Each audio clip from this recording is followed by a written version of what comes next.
कि वो ऐसे बिलीव करते कि आरएसएस और बीजेपी हिंदुत्व की आइडियोलॉजी को मजबूत करके मुस्लिम्स को कमज़ोर करना चाहती है, और साथ ही में उन्होंने समाजवादी पार्टी के साथ अलायंस की बात की है।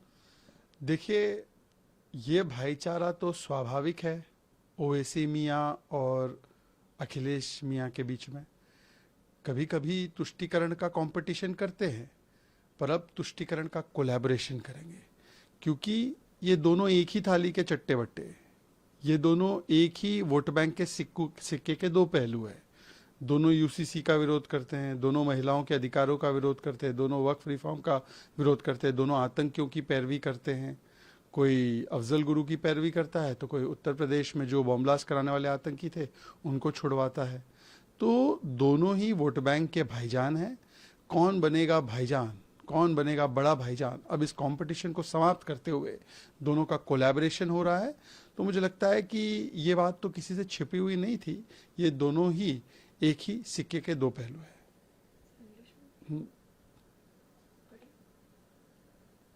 सर, ओवैसी द्वारा कहा गया पर समाजवादी पार्टी के साथ अलायंस के लिए सहमत है, और साथ ही में कहा कि बीजेपी और आरएसएस जो है मुस्लिम्स को वीक करना चाहती है देश में। See, till now there was competition of Tushtikiran between Akhilesh Mia and Owaisi Mia. But now there is collaboration between the two Bhaijans. It is called Vote Bank ka collaboration. And really, is it even surprising? Because they are two sides of the same vote bank coin. Whether it is opposing UCC, women's rights, whether it is batting for terrorists, whether it is opposing Waqf reform, they are both doing the same thing. So now they have said that let's leave the Kaun Banega Bada Bhaijan competition and let's have collaboration. There is nothing new, nothing surprising. ये तो होना ही था। Sir, आज कारगिल विजय दिवस है, कैसे देख रहे हैं? देखिए, आज ही के दिन 26 जुलाई को भारत के शूरवीरों ने जिस वीरता के साथ, जिस शौर्य के साथ अपने बलिदान दिए और भारत माता की अखंडता एकता को सुरक्षित रखा और पाकिस्तानियों को सबसे ऊंची चोटियों से 15,000 फीट की, 18,000 फीट की चोटियों से खदेड़ खदेड़ कर भगाने का, उनको मारने का काम किया। आज उनके सर्वोच्च त्याग के लिए हम पूरा देश नमन करता है, नतमस्तक होता है।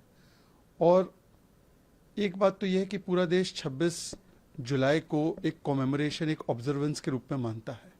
पर दूसरी बात कि 5 वर्षों तक यूपीए की सरकार ने 2004 से लेकर 9 तक उन्होंने कारगिल विजय दिवस ऑब्जर्व ही नहीं किया और लिख कर दिया कि ये बीजेपी का युद्ध है, ये सेना के मन पर करो चोट, मिलेगा वोट बैंक का वोट, क्योंकि चाहिए पाकिस्तान का support.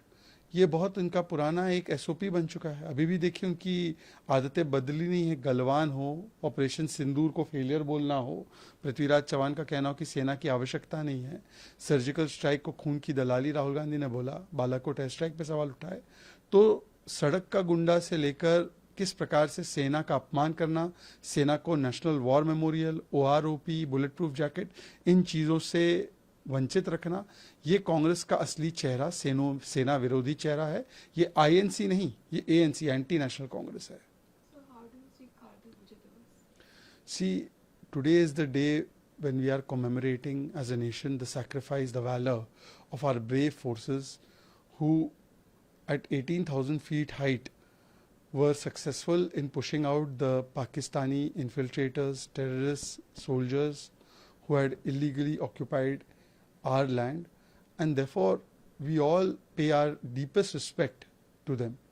But do you know that in 2004 to 2009, when UPA government had come, they had not even observed Kargil Vijay Divas for 5 years.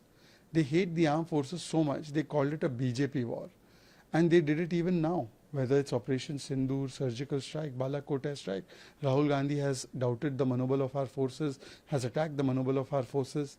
This is because Sena ka karo apman, Pakistan ko bolo bhaijan, this is their only pehchan. They call Sena chief Sadak ka gunda. So doing this to undermine the mindset of our soldiers is the common practice of Congress. They are not INC, they are ANC, anti-national Congress. Sir, in context of the Pradhanji's resignation, Rahul Gandhi made in statement, he said, we hold Mr. Amish directly responsible for the violence that has taken place against our student. Also, he mentioned that our education system has been hollowed out from within. See, in the last few weeks, what we have seen is that the Modi government is responsible, sincere, sensitive, sensible, democratic, and accountable. And therefore, it has taken series of steps, whether it is engaging with Sonam Wangchuk, whether it is engaging with the protesters, whether it is Prime Minister directly speaking to the students, ensuring fast-track courts, ensuring strong law, ensuring anti-copying law, ensuring arrests of those behind the NEET leak. Re-NEET has been done successfully. This is the sign of a government that listens to people and responds effectively. On the other hand, what we have seen is that Rahul Gandhi is only searching for credit. And therefore, today, Rahul ji, the question is that we have walked the talk. Dharmender ji has taken up the accountability and he has resigned. Changes have been made in NTA and Education Ministry also. But in Telangana, in Karnataka, in Himachal, and in Punjab, which is Aam Aadmi Party ruled, there have been over 15 paper leaks. Rahul ji, once also you have not demanded resignation or have sacked the Education Minister of your states. So it shows that Rahul के सिद्धांत हाथी के दांत खाने के अलग दिखाने के अलग. Rahul Gandhi, it is time to walk the talk, but unfortunately Rahul is interested in credit war. So he is abusing, insulting Sonam Wangchuk. Imran Masood is insulting him. They are having ego issue with Aam Aadmi Party. They are having ego issue with CJP. They should come to Parliament and let us have a discussion in Parliament. Rahul ji, don't run away from Parliament.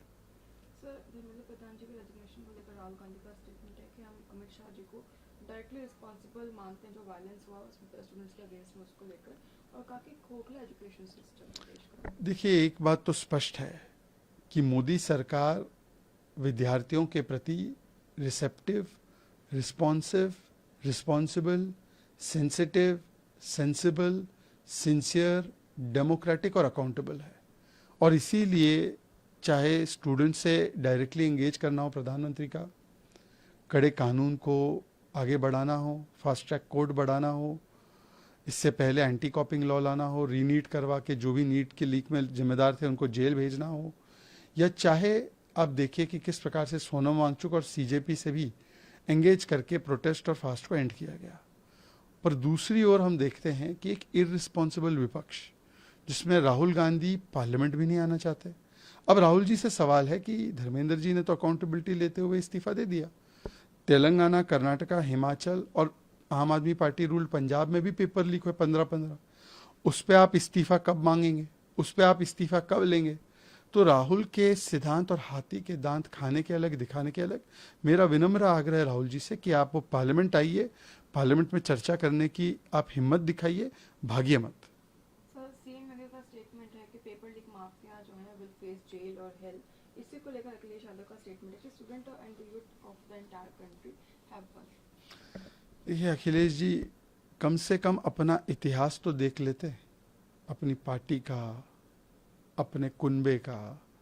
जिस प्रकार से 50 paper leak हुए थे Samajwadi party के tenure में, और इतनी निर्लज्जता और बेशर्मी थी कि स्वयं हाईकोर्ट को यूपी के उस समय के चुनाव एग्जामिनेशन के हेड को बर्खास्त करना पड़ा, जेल भेजना पड़ा.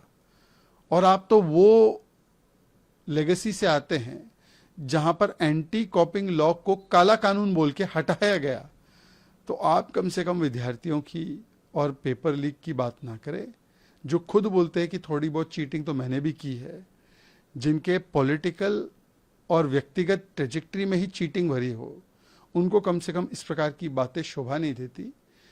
योगी जी ने हमेशा दिखाया है कानून व्यवस्था की विषय पे, क्राइम के विषय पे, अपराध के विषय पे एक जीरो टॉलरेंस पॉलिसी है. और जो भी इस गैर कानूनी कृत्य में लिप्त है, केंद्र से भी कड़ा कानून होगा और राज्य से भी कड़ी कार्रवाई होगी. ये हमारा कमिटमेंट है. पर मैं अखिलेश जी से भी पूछना चाहता हूं कि तेलंगाना, कर्नाटका, केरलम, हिमाचल और पंजाब में अनेकों पेपर लीक हुए हैं. अखिलेश जी, एक बार अपने ट्विटर हैंडल से ही सही या अपने मुख से ही सही, एक बार उनका इस्तीफा मांग के तो दिखाइए.